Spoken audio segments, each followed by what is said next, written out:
Okay बच्चों, आगे हमने चैप्टर नंबर 12 जो पढ़ा उसकी हम एक्सरसाइज करेंगे।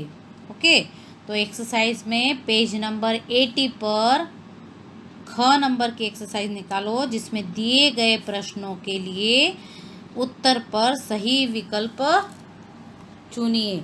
यानी हर बार जैसा MCQs आपको जो सही है क्वेश्चन दिए उसके 3 ऑप्शन से सही पर सही का निशान लगाना है। फर्स्ट वन, सुदामा को जब समय मिलता था तो वह क्या करते थे?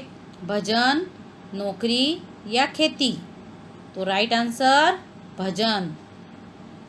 नंबर 2, कृष्ण और सुदामा कहाँ पढ़ते थे? द्वारिका, आश्रम या गोकुल? तो राइट आंसर आश्रम। ओके, आगे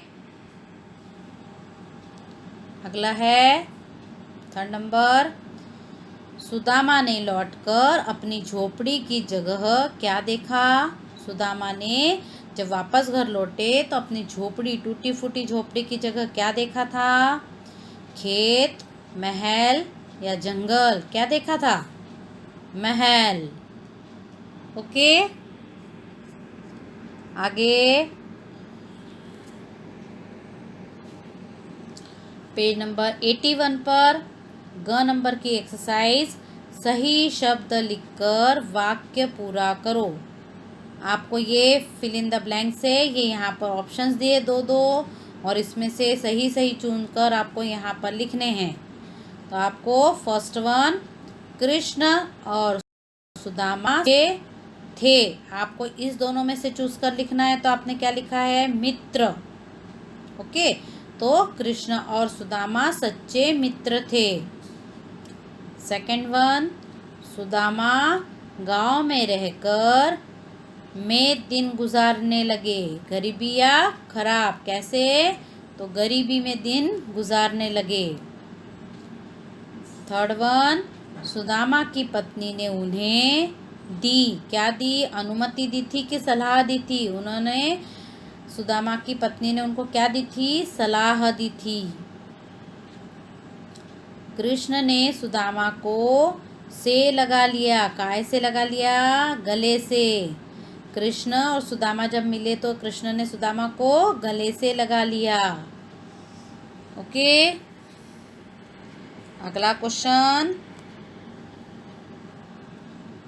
भाषा की बात, उसमें क नंबर का छोटी ई और बड़ी ई की मात्रा वाले शब्द चुनकर लिखो।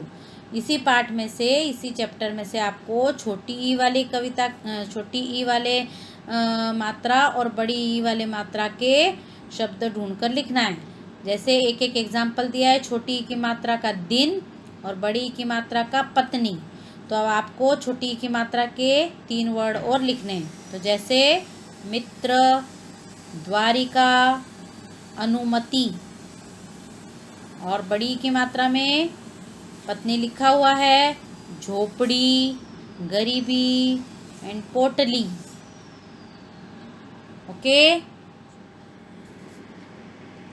आगे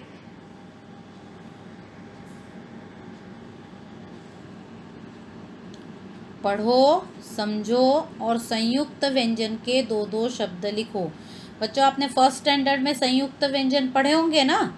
क्ष, त्र, ज्ञ, श्र, ये संयुक्त व्यंजन कहलाते, आपको पता है ना? कौन कौन से वर्ड है संयुक्त व्यंजन?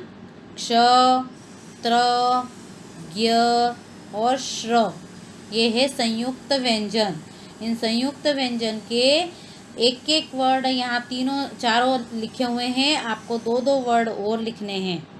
ठीक है, तो पहले क्ष वाले वर्ड, क्षमा, कक्षा, रक्षा, आपको क्ष आना चाहिए उसमें। इसी तरीके से दूसरा, त्र वाले, त्रिशूल, त्रिदेव, त्रिकोण। ओके, आगे है ज्ञ वाले, ज्ञान, ज्ञानी, यज्ञ। ओके, फिर श्र वाले हैं तो श्रावण, श्री और श्रवण, ये हुए आपके संयुक्त व्यंजन। आपको फर्स्ट स्टैंडर्ड में मैडम ने पढ़ाया होगा। ये संयुक्त व्यंजन 4 होते हैं, इनके ये 3-3 वर्ड्स हमने लिखे। इसके अलावा भी आप दूसरे भी वर्ड अगर आपको याद है तो आप और भी वर्ड लिख सकते हो संयुक्त व्यंजन वाले। ओके, आगे ग नंबर, समान अर्थ वाले शब्दों का मिलान करो। ये समान अर्थ यानी आपके मीनिंग्स ही होते हैं, इनकी आपको मिलान करना है, मैचिंग करना है। ओके, इधर दिए हैं क्वेश्चंस और इस साइड दिए उसके आंसर्स, लेकिन आपको उसको मिलाना है। जैसे फर्स्ट वन उपहार, उपहार का मीनिंग क्या होता है? भेंट, कोई गिफ्ट। ओके, तो सामने सामने इसलिए उसकी लाइन सीधी कीजिए। अब दूसरा है दोस्त, दोस्त का मीनिंग क्या होता है? मित्र, तो इसको मैचिंग करना है आपको। थर्ड नंबर द्वारपाल, द्वारपाल का मीनिंग होता है पहरेदार, जो दरवाजे पर पहरा देता है उसको कहते हैं द्वारपाल। फोर्थ नंबर है दया, कृपा करना, किसी पे दया करना, कृपा करना है ना, उसको कहते हैं दया, कृपा। और लास्ट 5 नंबर पे मोर, मोर मयूर, मोर को क्या कहते हैं? मयूर भी कहते हैं। ये मोर है ना, इसको क्या कहते हैं? मयूर। ओके, एक्सरसाइज में कोई प्रॉब्लम हो तो आप रिपीट पूछ सकते हो मुझसे, ठीक है। इसके पीडीएफ भी मिलेंगे, आप एक्सरसाइज पीडीएफ में से भी कर सकते हो और आपको वीडियो में भी समझ कर करना है। Okay, okay, bye.